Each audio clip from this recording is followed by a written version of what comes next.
podium almost took a header. He'll carry me down. He's got a crew on duty. What's it going to say?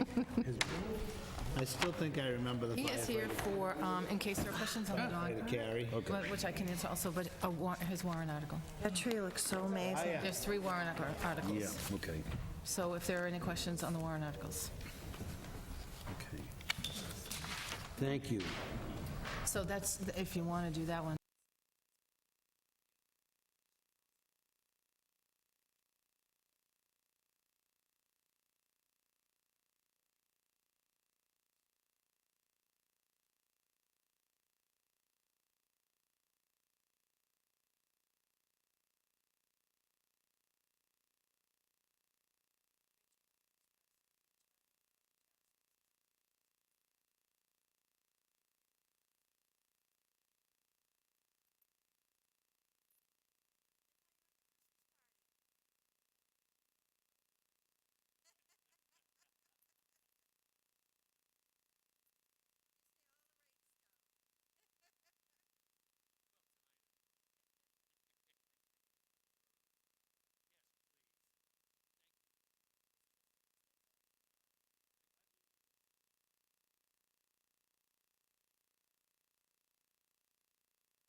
Welcome to the Auburn Board of Selectmen meeting on December 9th, 2019.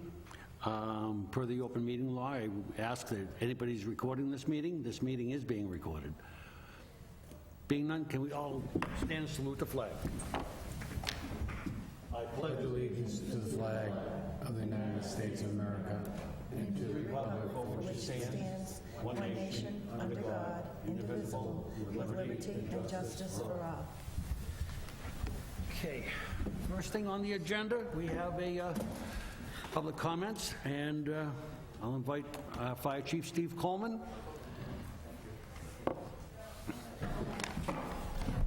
He is here on fire safety issues, and this is in part what I requested because I've had a phone call about how this is handled, and I'll turn it over to the fire chief to let him explain the procedures.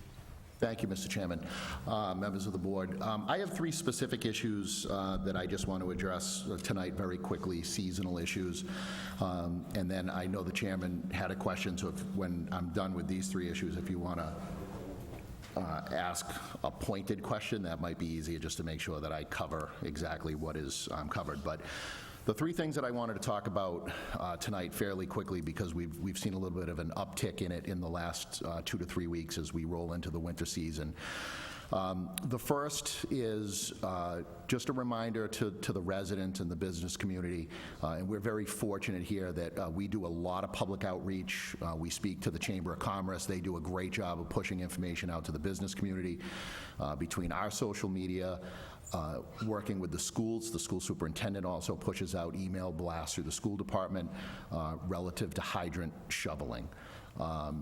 We have very good compliance, I guess, if you will, but the residents of the community, the business community, they do take shoveling hydrants after a storm seriously. I did some driving around at the end of last week just to check some neighborhoods, and we were in pretty good shape. So I just want to thank the business community and the residents for that, but it's never ending. Every time it snows, we ask for the public's help to what we call adopt a hydrant, in their neighborhood, and we have a lot of participation from children, which is nice. This last snowstorm, I probably received 20 or 21 photographs either through our social media or emailed to me of kids posing with their shovels next to the hydrant, demonstrating their work, and that was awesome and great to see. So again, just a reminder that after a storm, we have over 500 hydrants in town, and we can't do it all. Within the days after a storm, when we go out on emergency calls, we're on a particular street, we look at the hydrants, we'll shovel out what needs to be done, but we can't do it within that first 24 to 48 hours without the residents' help. But fortunately, over the years, they've stepped up and done a very good job with that. The next thing that I just want to talk about is we've had an uptick lately over the last couple of weeks in the amount of carbon monoxide responses that we do. Just want to remind the residents that Massachusetts general law requires a carbon monoxide detector in your home, providing you have a fossil fuel burning appliance. So if you have an oil burner, if you have natural gas or propane, if you have some sort of a fossil fuel burning appliance that heats your home, law requires that you have a carbon monoxide detector on each level of the home where there's living space. So if you have electric heat, and that's the only source of heat that you have, and there's no other appliances, it's not required. It doesn't necessarily mean that it's not a good idea, but the law is really driven around fuel-burning appliances, and that would include any sort of a fireplace or a wood stove. We've responded almost on a daily basis over the last couple of weeks. As a matter of fact, within the hour before I came here tonight, they may even still be there. One of the engine companies was working a carbon monoxide call within the hour. Many of them have revolved around their oil burners malfunctioning because they hadn't been serviced in a while. So it's a good reminder to the residents as well to, on an annual basis, you should contact a professional to come out, take a look at your oil burning equipment, just make sure that it's running in good order, that it's cleaned, the filters on the oil tank are changed. There is a process in order to make sure that equipment is running efficiently. The majority of the problems that we see carbon monoxide related, especially secondary to a fuel burning source, is again, like I said, the equipment had not been tested or cleaned in many years, and it's running at a very low efficiency rate, which promotes the carbon monoxide within the resident.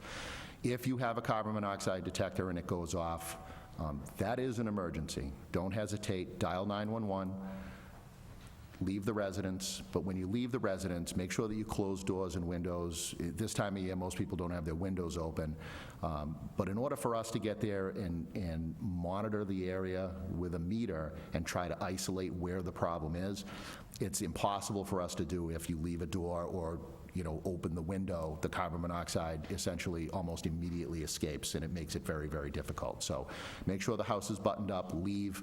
We'll be there in a couple of minutes, and we'll be able to monitor the house and hopefully point you in a direction of where the carbon monoxide is coming from. And the last thing that I want to touch on, which I can't even believe that I'm talking about this before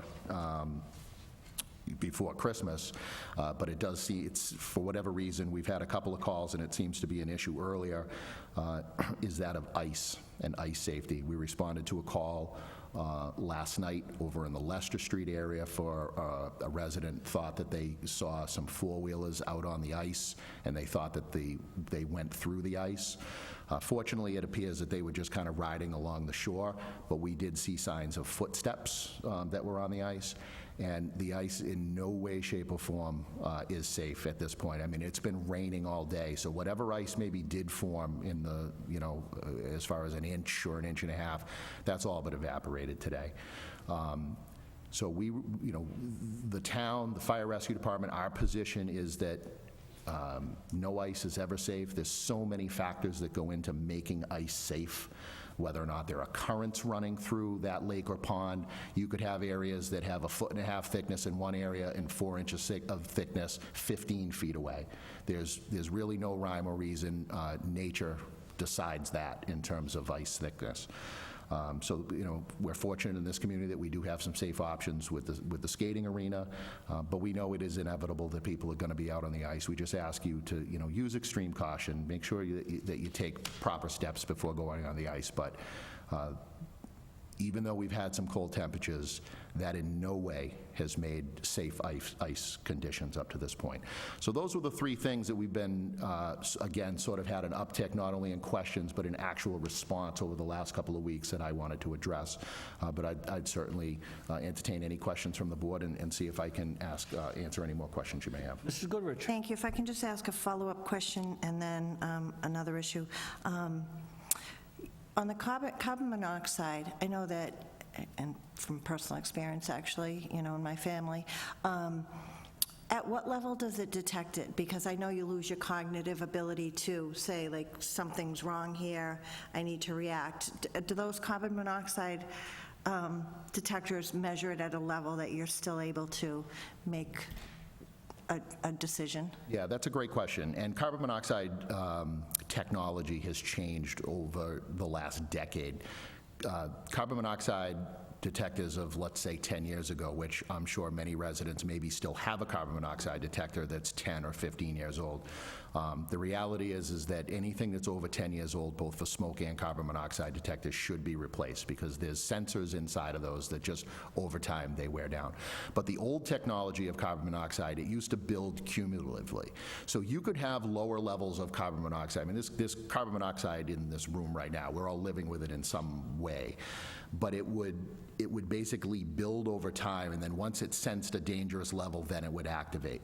That technology has changed today where it goes off on much lower levels than it did a long time ago. So we consider anything to be over 10 parts per million because, again, carbon monoxide is cumulative. So anything 10 parts per million or higher we consider to be dangerous because the longer that you're in that environment, even in a 10 part per million area, over that 8 or 9 hour period, your levels of carbon monoxide are going to be much higher because you've stayed in that environment. So detectors now go off. We may go into a home and we're detecting maybe 5 or 6 parts per million. So the technology is very good where it is allowing you to kind of make decisions without your cognitive behavior being affected. So it goes off on very low levels. So you recommend that if anyone has detectors that are 10 years Yes, or older if you to have some, replace them? again, Mass General Law requires that anything over 10 years, if we were to inspect that upon inspection, it would actually fail the inspection because they can't have a manufactured date It's of over 10. something you don't think of, you just know Yeah, that it's exactly.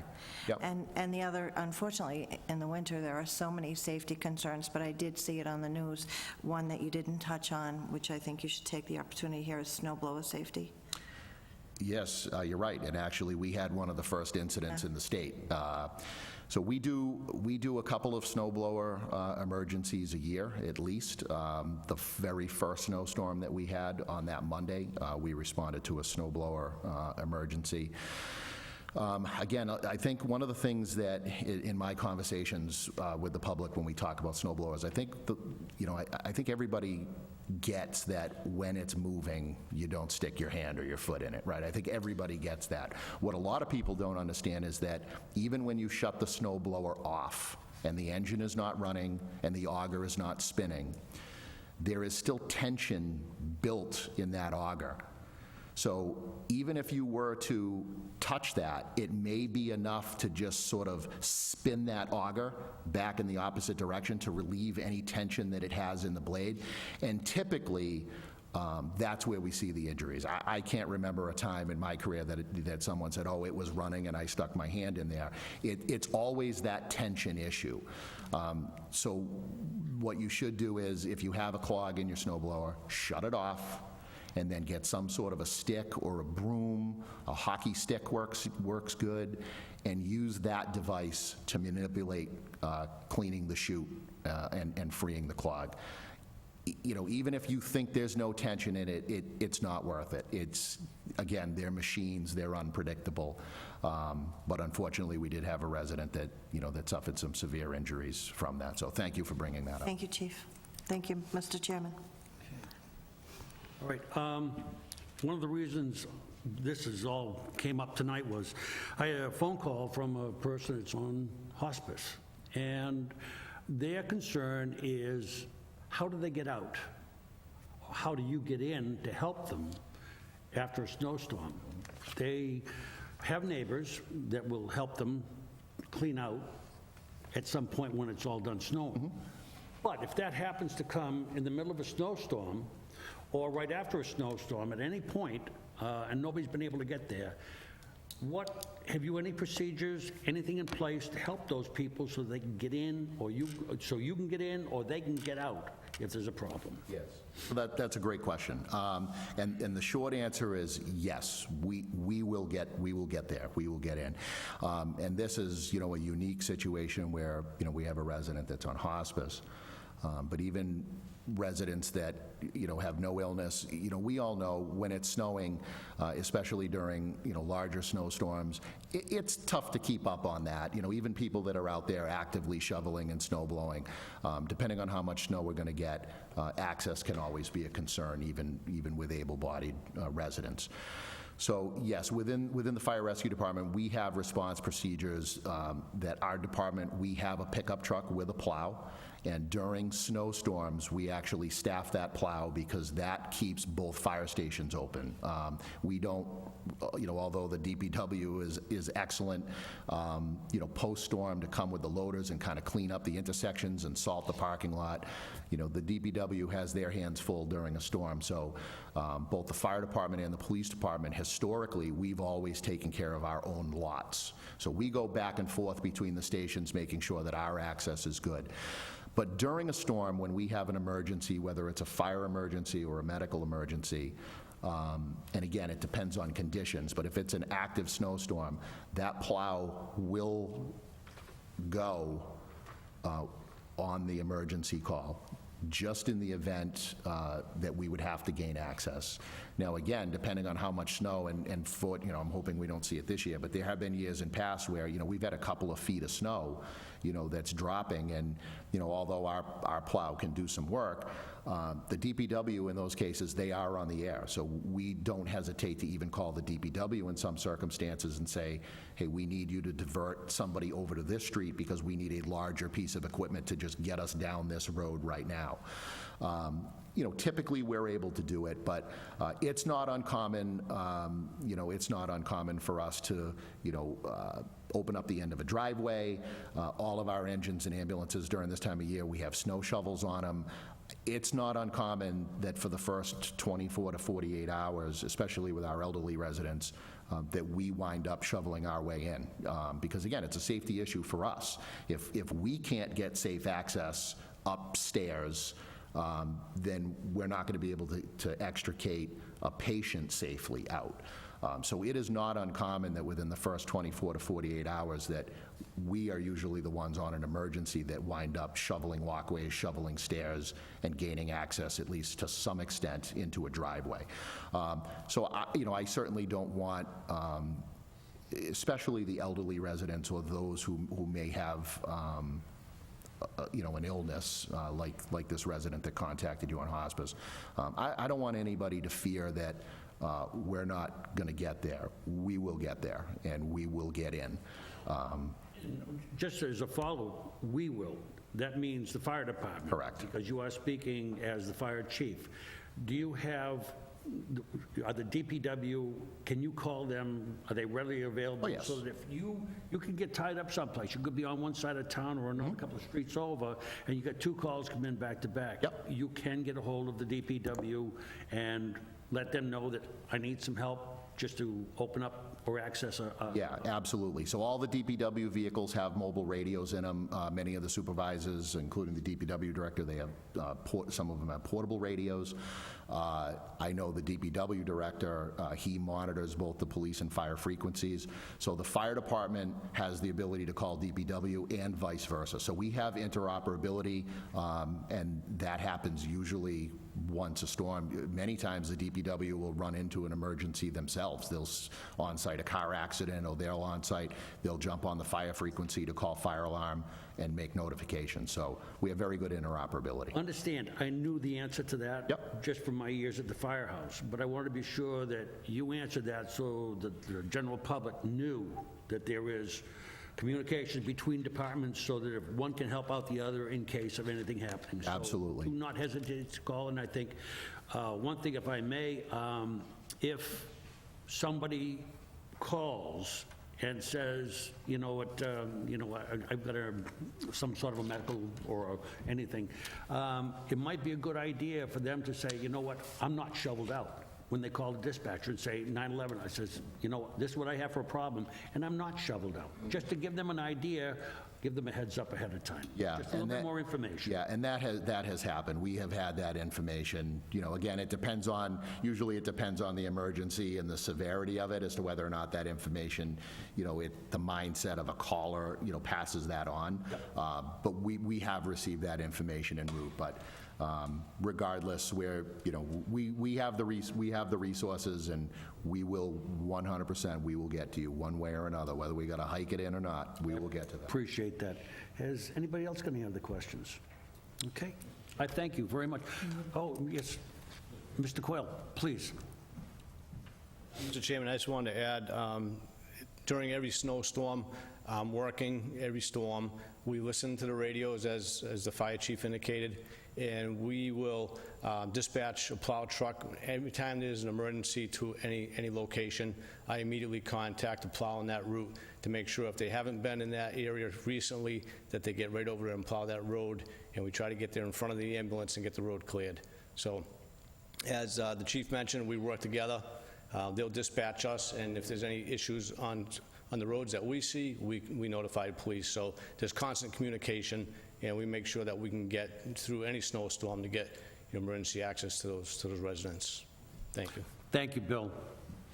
Okay, has anybody got anything else? Thank you so much for Thank you coming very in much. and explaining that to us, because I think you've kind of put a little bit more ease in the residents now with the phone calls and the bad weather. Very good. And be safe out there. Thank you very much. Have a great night. Chief. Okay, the first item we have, is there a representative from the Feng Restaurant? Okay, I need a motion to open the hearing. So moved. Second. All those in favor? Aye. Opposed? Okay, this is a, let's see, we had to have additional documents that was requested by the ABCC, and I'll turn it over to Ms. Jacobson. You can explain a little bit about what we have in front of us. Certainly, and I think the attorney would be able to speak to it as well, but my understanding is that the application was initially submitted to the ABCC, and additional documents were required, I believe potentially the bylaws of the organization, to indicate the members of the board. So they had to submit additional information to the ABCC, which is now requiring an additional vote of the board. If that's correct, is that a basic summary? Yes, ABCC came back with 2 questions. Good evening, my name is Mei Hui Hu. I represent Finn Restaurant Inc. ABCC came back with 2 comments, one of which is that we forgot to attach the stock purchase and sale agreement, which I am including in this package today. And the other aspect is under the ABCC bylaws, there's actually a requirement that majority of the directors of a corporation be citizen. So the number of directors on the board of directors for the corporation is important. So at this point, they wanted to make sure that the one person on the board for the corporation is indeed a citizen. And also under the corporate bylaw, we only require one member to be on the board of directors. And therefore, I submit the bylaws to clarify that. Any member of the board got any questions or comments? Mrs. Goodrich? Thank you, Mr. Chairman. So I see, I'm looking at the bylaws, and I did read the ABCC's recommendation that 3 shareholders require 3 directors unless otherwise stated in the article. So under Article 3, it talks about the board of directors, and there shall be one director shall consist, the board of directors shall consist 1 member. I'm still not seeing where it addresses 3 shareholders. Have you had discussions with the, with ABCC that there's no additional language needed for the 3 shareholders? That's a very good question. Under the, I don't remember the chapter, but under the Massachusetts, when a corporation does not have a bylaw or the articles of incorporation does not indicate clearly, under the Massachusetts law, when there are 3 shareholders, there is a requirement that there be 3 directors, and therefore that reference is indicated on the ABCC's comments. I think the bylaws we have here clearly indicates that there's only, at any time, regardless number of shareholders, will only require 1 board member on the board of directors. Okay. And it's my understanding you have been in communications with ABCC representative regarding these documents? Yes. Okay. Thank you, Mr. Chairman. Does anybody have anything else? Have you got anything else you'd like to add? I do not. I just want to thank you for all your time for taking consideration of our application. Okay, if there's nothing else, I'll entertain a motion to close the hearing. So moved. All those in favor? Aye. Opposed? Thank you. Now I will entertain a motion for the license. I'll make a motion that we approve the all-alcoholic beverage license, change of officers, and change of beneficial interest with the additional documents as requested by ABCC, with the 2 documents referenced to be sent to the ABCC. Is there any further question or comment? Being none, all those in favor? Aye. Opposed? Thank you, and good luck. Thank you for coming in. Thank you very much. Okay. Under 5A, we'll move right along here. I'm going to approve, vote, and sign note for the sale of $82,000 bond anticipation note dated December 18th, 2019. And I'll turn this over to Mr. Kastanovich. Thank you, Mr. Chairman. Members of the board, I just want to let you know that we had to go out for a mini short-term note to meet 4 pieces of equipment that didn't make our October borrowing.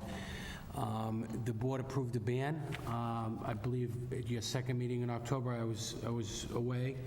And these pieces of equipment before you tonight, totaling $82,000, make up $10,000 for town hall alarm system, $28,000 for electronic fingerprinting system at the police department, a 1-ton truck with a plow, $34,000 for parks, and Lemansky bleachers of $10,000. All of these items were approved under the 5-year capital plan. They were approved by town meeting, although you voted the life expectancy of this equipment at a previous meeting. This never made the $3.4 million borrowing, so these items were already approved. We had a note sale today with an interest rate of 1.75 awarded to Hometown Bank. These short-term notes will mature on the same date of the 3.4, at which time we will either renew those bonds or we will bond them at that time, all depending on the condition of the market. So that's an explanation of what's before you tonight. Are there any questions? Have you got anything else to add, Eddie? No, I do not. I'll entertain a motion. I'll make a motion that the sale of the $82,000 bond anticipation note dated December 18th, 2019, otherwise known as the note, to Hometown Bank at the price of $82,000 is hereby approved and confirmed. The note shall be payable on November 6th, 2020, and shall bear interest at the rate of 1.75%. Is there a second? Second.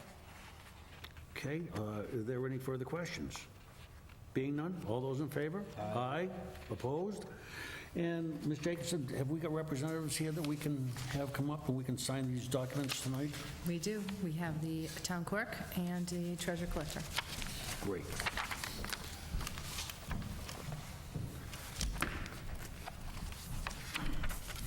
Thank you, Ryan.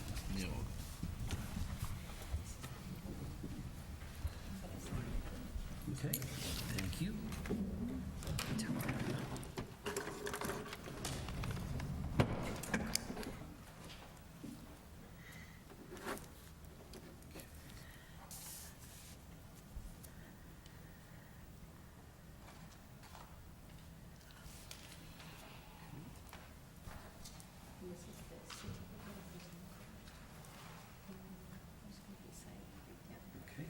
you.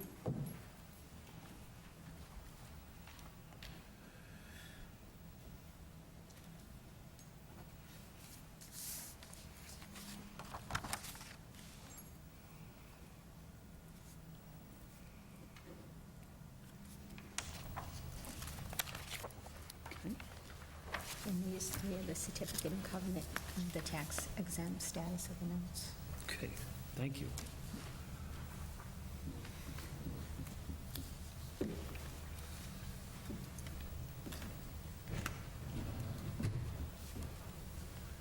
Okay, so we have two of these documents? Actually, there's three. There's three, okay?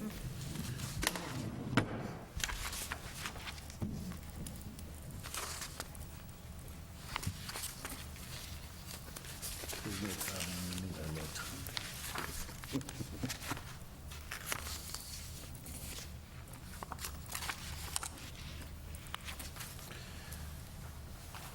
And I've got one more for you.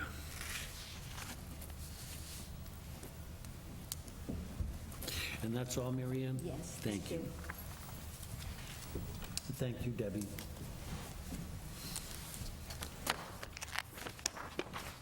When you go to the next one, against acceptances, can you ask for a motion to move 6A up? Because this and this are related. Do you want to call on this one first?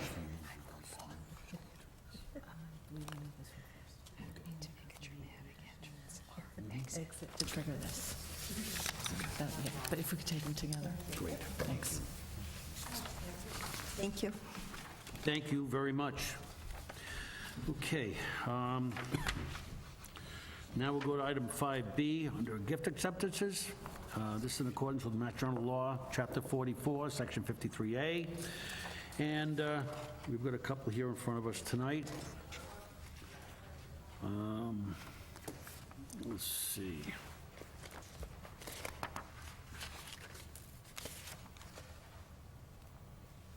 Is there one here for the $5,000? Because we have, Yes, let's see. I didn't get that one. Evidently got missed in my packet. sorry. Thank Yeah. you. Okay.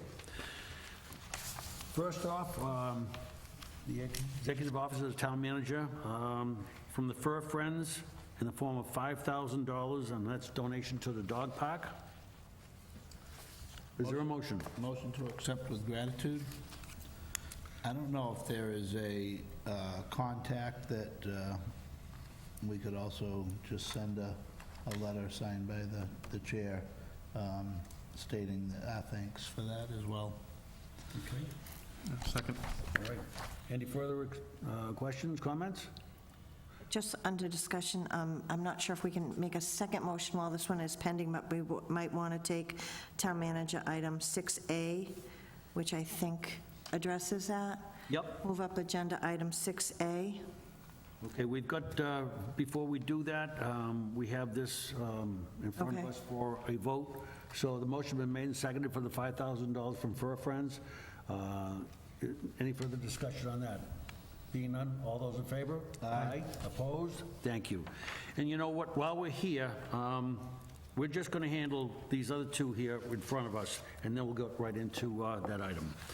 From the Vietnam Veterans of America, $100 to the Fire Department gift account. Motion to accept with gratitude. Second. All those in favor? Aye. Opposed? Thank you. And then for a total of $90, the first from Donna Bacon, $15. Gary and Diane Lockwood, $75. And this is for the Auburn Animal Shelter in memory of Jerry Budenhagen. And this is for the Catherine Sabina Animal Compound. Motion to accept with gratitude. Second. All those in favor? Aye. Aye. Opposed? Thank you. And Mrs. Goodrich, would you please?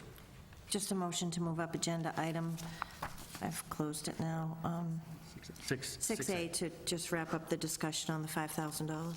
Second. All those in favor? Aye. Opposed? Thank you. And can you have... Great, I'm ready. Yes, Okay, thank you. So I just want to explain to the board what we're doing here with these two items. So the first, as you just accepted, the Fur Friends of Auburn have increased their donation, which originally the board voted to accept for $20,000. That $20,000 allowed us to apply for a $200,000 grant through the Stanton Foundation for the construction of a dog park.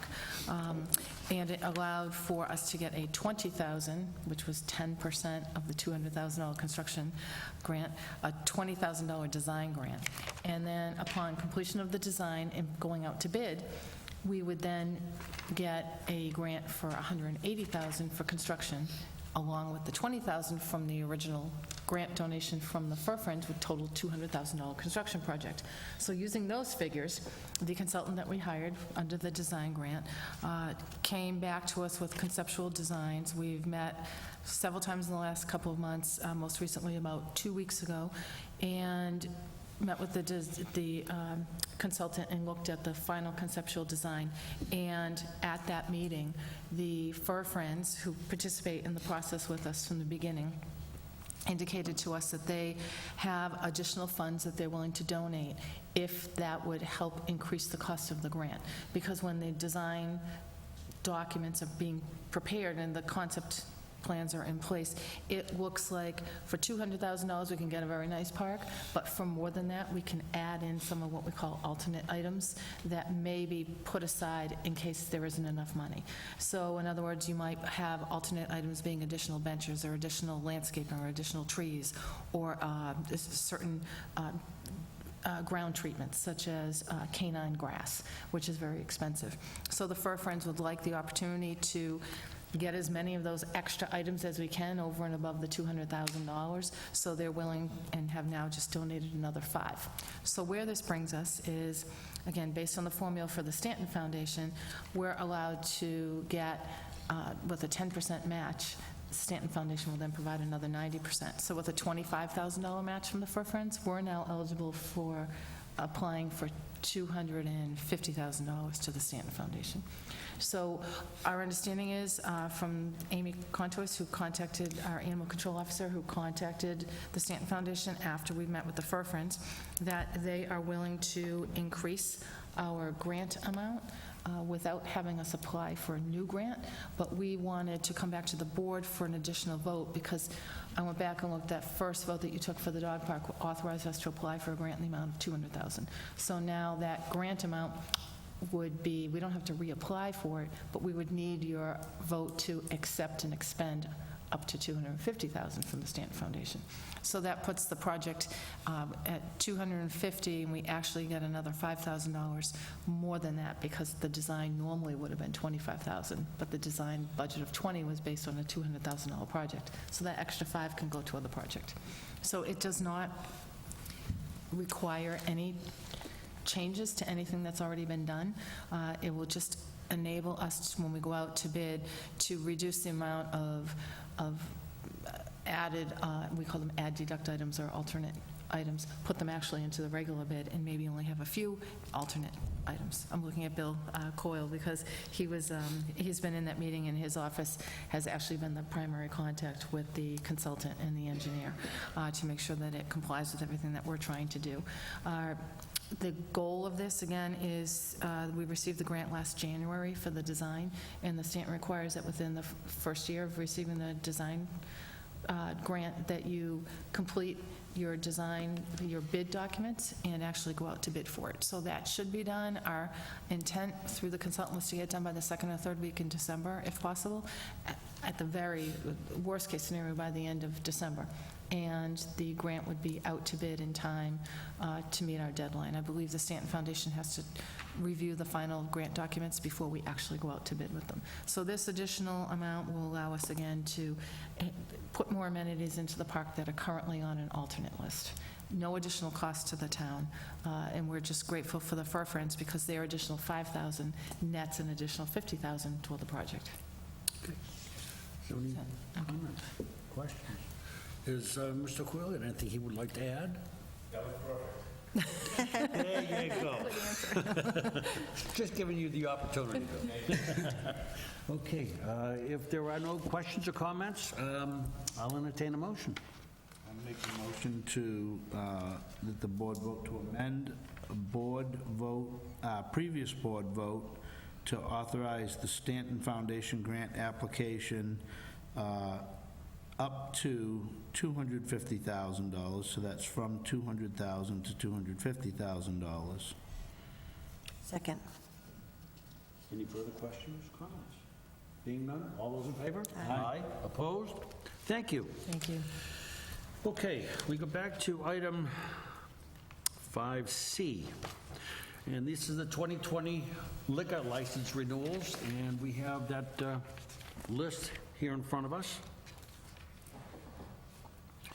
And they were reviewed by the treasurer collector and the DCG with no issues indicated. Has anybody got any questions or comments?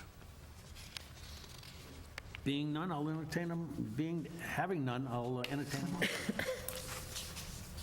Make a motion that we approve the license renewals, provided that all applicable requirements of the state and town and any of its departments, boards, and commissions have been fulfilled.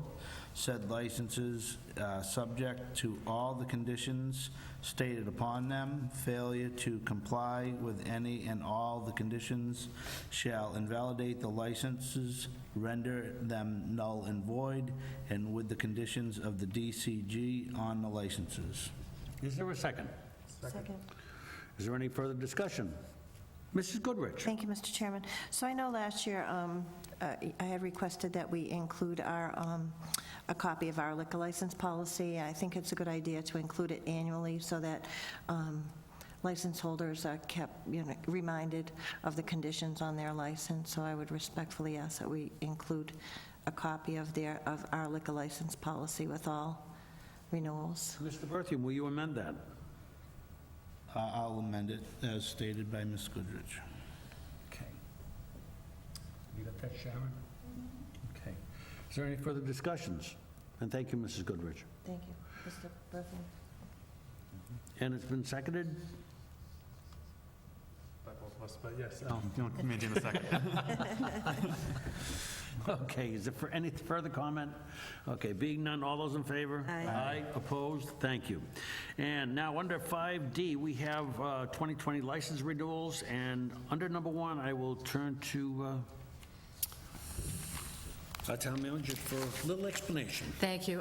Yes, on the first one, number 1 here, the license for City Line Towing is currently listed under the name of Michael Robidoux, who unfortunately passed away in a horrible accident this summer, and his surviving spouse will now be the owner of the business. So we did talk to Attorney Bob Hennigan, who was town council, for his opinion on whether Mrs. Robidoux is required to file a new application for a license under her name, or whether the board can simply vote to transfer the current license under Michael Robidoux's name to Sharon Robidoux's name.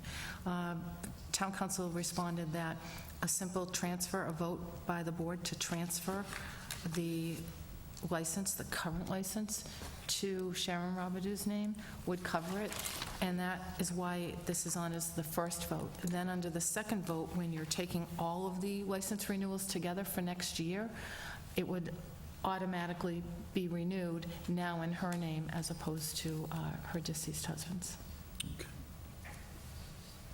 Are there any questions? Being none, I'll entertain a motion for item 5D1. I'll make a motion to transfer the license from City Line Towing to the owner, Sharon Robidoux. Is there a second? Second. Any questions, comments? Being none, all those in favor? Aye. Opposed? Thank you. And so we'll go to D2 for the license renewals, and you have that list in front of you. You got any questions, comments? I just have a question. I had a resident speak to me in the past regarding businesses whose licenses are, have been up for renewal and maybe are not approved, and they're, pending one thing or another. And if we have a public list, I guess there's cities and towns throughout the United States that they provide a list of, might be restaurants or facilities that are currently in limbo for renewal of a license, so that, people know, I don't know if it's ethical to put why they may be in limbo, but just the fact that, their license is pending or anything like that. So I was just wondering if the town manager could give us a little bit of information along that line. Certainly. I believe the same resident might have contacted me regarding that, and I believe the resident was asking if the town, or the Board of Health specifically, would consider publishing the list of those businesses who did not have their health permits either approved or renewed, so that people could see publicly that maybe there was a reason for it. Our concern in doing that was that sometimes there are extenuating circumstances as to why something might not be renewed. As Mr. Berthium just said, there could be various reasons. They may not have had the appropriate paperwork. You saw a case tonight that happened. The ABCC needed additional documentation on a liquor license. There was no concern with the liquor license. It was the documentation that wasn't in order, so the vote had to be taken again. Our concern in publishing a list of those businesses that don't get a license is it may have been a minor issue that had to be addressed, then it's addressed, and was there any damage done to the business because they didn't get their license and nobody realized it, then they addressed the concern and they were licensed at that time. So the Board of Health did discuss doing this, and they're still considering how they could do this.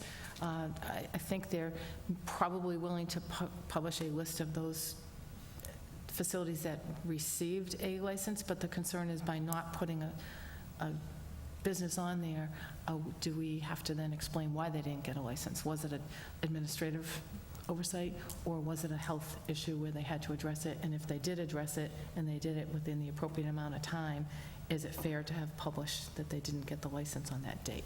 So there are some issues that the Board of Health is discussing along with this request. So as of now, we have not been doing that, other than whatever is on the board agendas where people can see the list. As you see here, this list would appear on all our agendas, so you can see who actually did get the licenses versus who did not.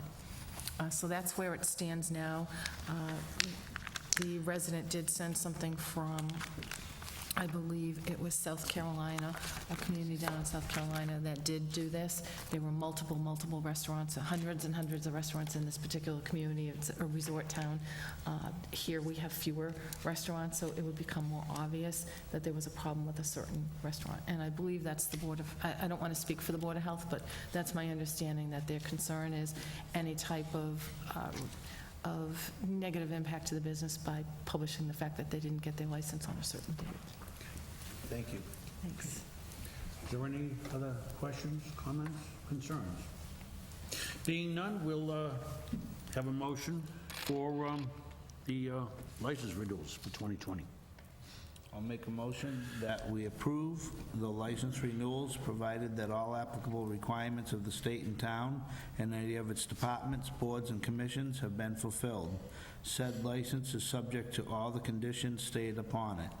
Failure to comply with any and all conditions shall invalidate the licenses and render them null and void, and with the conditions of the DCG on the licenses. Is there a second? Second. Is there any further comments? Being none, all those in favor? Aye. Opposed? Now, we go to item D3, and this is for the end of the year, and it's renewal applications that come in by December 31st, 2019, and have no outstanding issues.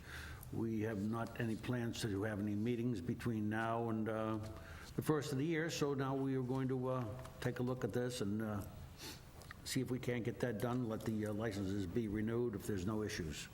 Excuse me, Mr. Chairman. Yes, just really I'm quick. sorry. I believe at a certain point, the board took a vote to have a meeting on December 30th. So I think there is a meeting on the 30th, but we still wanted this conditional vote to come in so we could renew the license prior to that meeting on the 30th. Very good, thank you. If we don't need that meeting on the 30th, I believe the conversation with the board was, we would let you know if we had any items that had to come in. We may not need to have it, but if we do need to have a meeting, it would be on the 30th. Thank you. Thanks. And at this point, I believe there's just a handful, there's a couple of drain layers licenses that don't always come in for renewal because they may not have any plans to do any work, and those don't have the same requirements. We do have a couple of businesses that, despite several calls and emails, have not responded to the renewals. So this week, we're going to be preparing a certified letter to send to those businesses as a final reminder that they need to get their renewal application in order to continue to operate. So, but that is just a handful. I believe it's three to four businesses. Any further questions? Mrs. Goodrich? I just have one question on the pending, and it's more of our policy or procedure. It's my recollection that if they do not renew by the end of the year, then we would require them to come in before the board. I mean, these are three businesses certainly that I would expect would under the pending, the top three certainly are businesses that I would expect would renew. But if we make this if we take this conditional vote and they still haven't come in, it's our policy, am I correct, that we would require them to come in January for a license renewal? I believe the policy has been, and I'll have to check it, that they'd have to come in for a new license. That would no longer be a renewal. There would be a new application which requires additional work on their part, correct? Thanks for that definition. Is there anything else? Okay, on that note, I'll entertain a motion. I'll make a motion that we approve the additional pending licenses for renewal applications that come in by December 31st, 2019, that have no outstanding issues with the conditions placed upon it on agenda item D2. I'll second that. Any further discussion? Sharon, you have that? Okay. Being no comments, all those in favor? Aye. Opposed? Thank you. Okay, now under 5E, we have a vote to approve the January special town meeting warrant, and it's subject to final review by town council. We do have a copy of the warrant, and again, this is for us to distribute to town council. Are there any questions, comments? Ms. Jacobson, have you got anything? And through the chair, just for the public so they understand, we are having a special town meeting. Again, it's on January 21st, 2020 at 7 p.m. We initially proposed that we have this special town meeting because we had a really tremendous opportunity to have our Auburn moved up by 1 year on the tip list. And in order to do that, we need to have the town meeting authorize the Board of Selectmen to do the right-of-way easements and takings that are required for the project. When we opened the warrant for a week, we did reach out to the school committee to see if they had any articles, and they did submit one, which you'll see here is Article 3.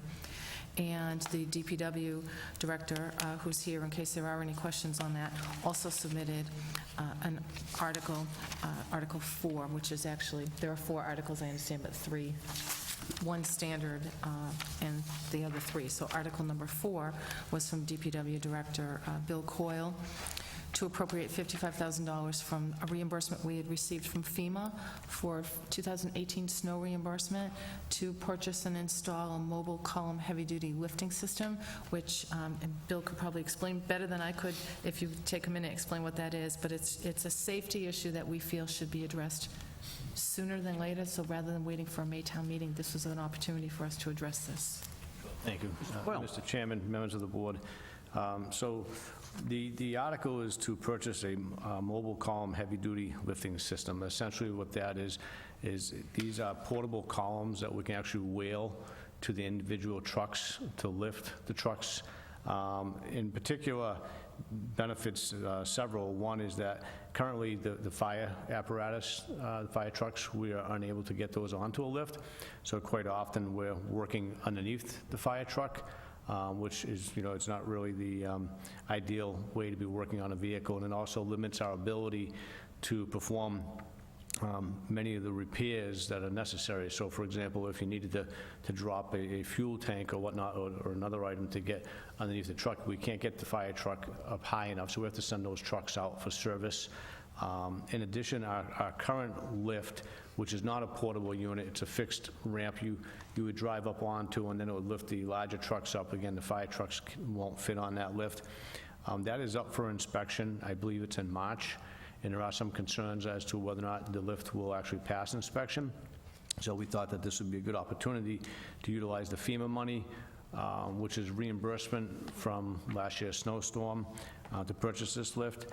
In addition to that, by having this additional lift, it would extend the life of that lift that we are concerned with, so that we'll be able to use that for hopefully several more years to come. And the other benefit is this particular lift, if we were to purchase something that was stationary in place, would probably take up 3 or 4 of our parking stalls inside of our garage. And where this is portable, if we're not servicing any trucks, we can actually move this out of our way. We're very limited to space, in particular during snowstorms. We keep all the larger trucks stored inside, so that they're able to make sure that they start and are up and running.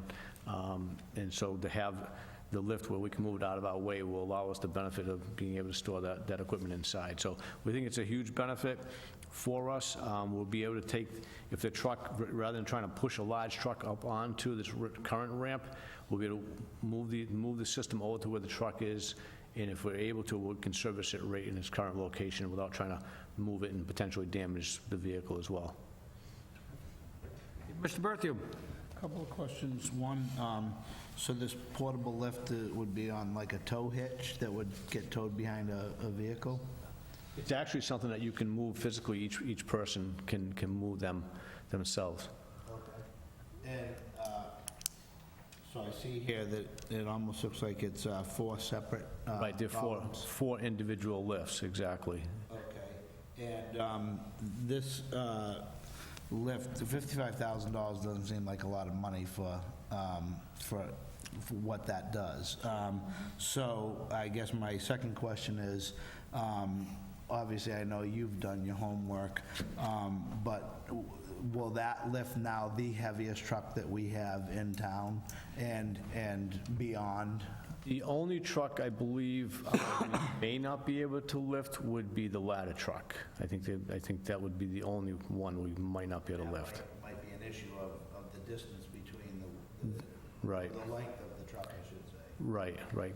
In talking with our fleet mechanic, that was the only truck that he felt that we may not be able to lift still.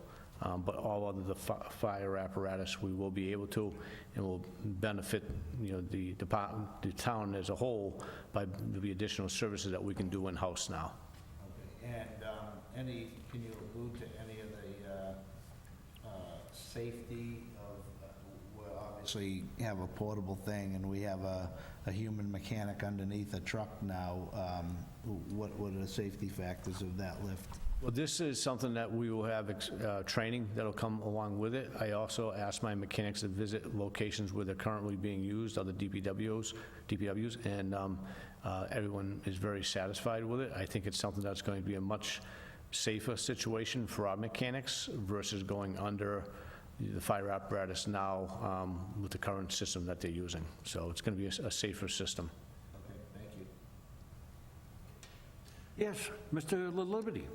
I was just looking at this that you passed down, and it's pretty interesting. But I was wondering which one, if you've already have one picked out that you're looking at, or specifically? We do. I would have to take and review that again as to Out of the point which curiosity. one, yeah. I need to see it before we take the vote out. Okay, thank you. Is there any other questions on the warrant? Again, this is for a vote to transmit it to the town council for his review. We will get it back at some point and ask questions on it and before town meeting, but Motion that we approve the town warrant, subject to final review by town council, the January special town meeting warrant. second. Any further discussion? Being none, all those in favor? Aye. Opposed? And I guess what I'll do is I will just repeat, and we probably will repeat again, that January 21st, at January 21st of 2020 at 7 o'clock. That'll be at the high school auditorium for the town meeting for these 4 articles. So again, we will try to let people know that town meeting is coming up so we can have a quorum and continue our projects. Thank you. Mr. Chair, if I may, just 2 things. Also, in addition, it's not on tonight, but we just do want to remind people that we have a snow date in case we need it, which, that is typically a very snowy time of January 22nd, and a second snow date of January 29th. So hopefully we can get this done on the 21st. And while we're here, if I can just take a minute to thank DPW and Director Bill Coyle and his entire crew for the great job they did. Not only did we have a tough snowstorm on a holiday weekend, because it was Thanksgiving weekend, it starts on a Sunday, it just makes much more coordination. I want to thank Ed Kazanovich and others who were involved in coordinating that on Sunday for a delayed opening on Monday. And then to get hit again with another snowstorm immediately after it. Auburn's official total was 17 inches. Correct. So that was a difficult storm to get early in the season, and they did, as always, they did a great job. So I want to thank them. Thank you. And I would say the same thing, that you did a great job.